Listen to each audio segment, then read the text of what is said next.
Hello दोस्तों, आज के इस वीडियो में आपको हिंदी के बहुत ही महत्वपूर्ण प्रश्न को बताने वाला हूं। तो वीडियो पर लास्ट तक बने रहिए। ये वह प्रश्न है जो आपके एग्जाम में बहुत ही बार पूछे जाते हैं। ठीक है, तो चलिए वीडियो को पहला और अति महत्वपूर्ण प्रश्न है, प्रयोगवादी कविता की किन्हीं दो विशेषताओं का उल्लेख कीजिए।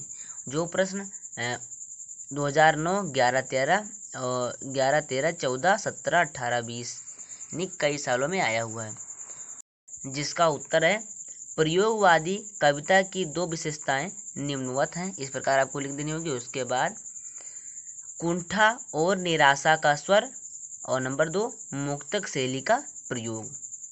तो उसके बाद चलिए नेक्स्ट क्वेश्चन की ओर बढ़ते हैं। हमारा दूसरा जो प्रश्न है, रीतकाल की प्रमुख प्रवृत्तियों या विशेषताओं पर संक्षेप में प्रकाश डालिए।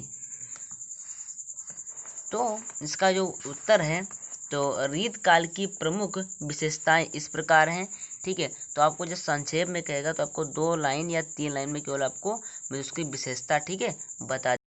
यह बहुत ही महत्वपूर्ण प्रश्न है। 2011, 12 और 13, 14, 15, 16, 17, 18, 19, 20 यानी कि लगातार ये प्रश्न आ रहा है। तो कृपया इस प्रश्न को जरूर से जरूर याद कर लेना। इसके चलिए जान लेते हैं इसका उत्तर क्या है। तो रीतकाल की प्रमुख विशेषताएं इस प्रकार हैं। नंबर 1 श्रृंगार रस की प्रधानता। नंबर 2 काव्य में कला पक्ष की प्रधानता।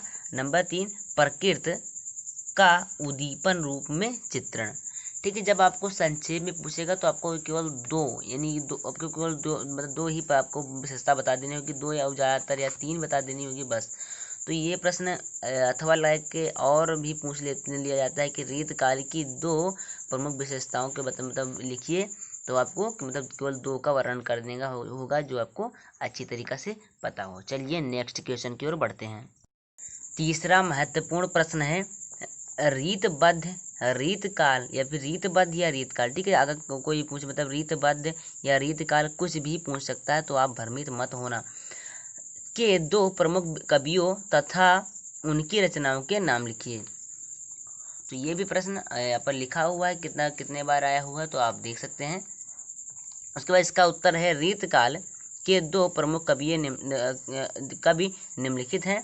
तो आपको इसी प्रकार का भी और रचना डाल लेनी होगी, मतलब हेडिंग डाल लेनी होगी। उसके बाद नंबर 1 केशवदास, ठीक, जिनकी रचना है रामचंद्रिका।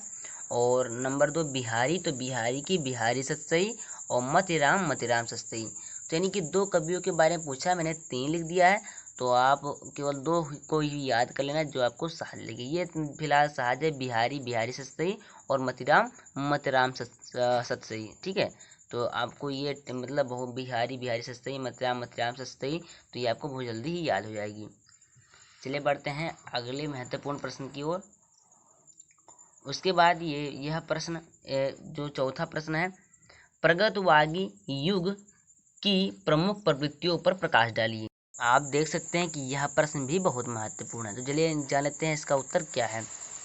तो इसका उत्तर है प्रगतवाद काव्य की वह धारा है जिसमें पूंजीवादी व्यवस्था का विरोध करते हुए साम्यवाद का काव्यात्मक रूपांतरण हुआ है।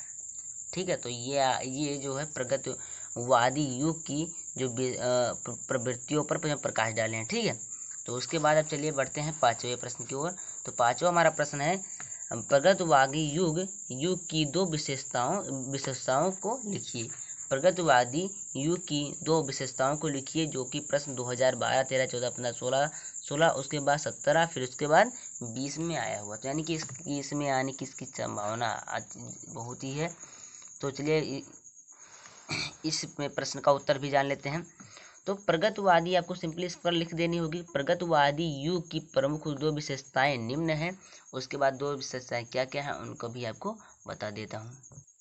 नंबर 1 छंदों के बंधन की उपेक्षा।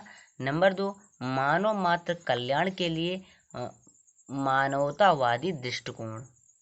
ठीक है, तो दोस्तों यहीं पर वीडियो समाप्त करते हैं। अगर वीडियो अच्छा लगा हो तो प्लीज़ लाइक कर देना, चैनल को सब्सक्राइब कर बेल आइकन जरूर ऑन कर देना, क्योंकि मैं क्लास 10 से रिलेटेड इसी तरह का वीडियो बनाता रहता हूँ।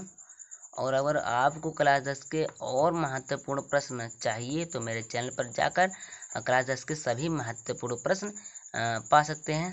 तो जय हिंद, वंदे मातरम।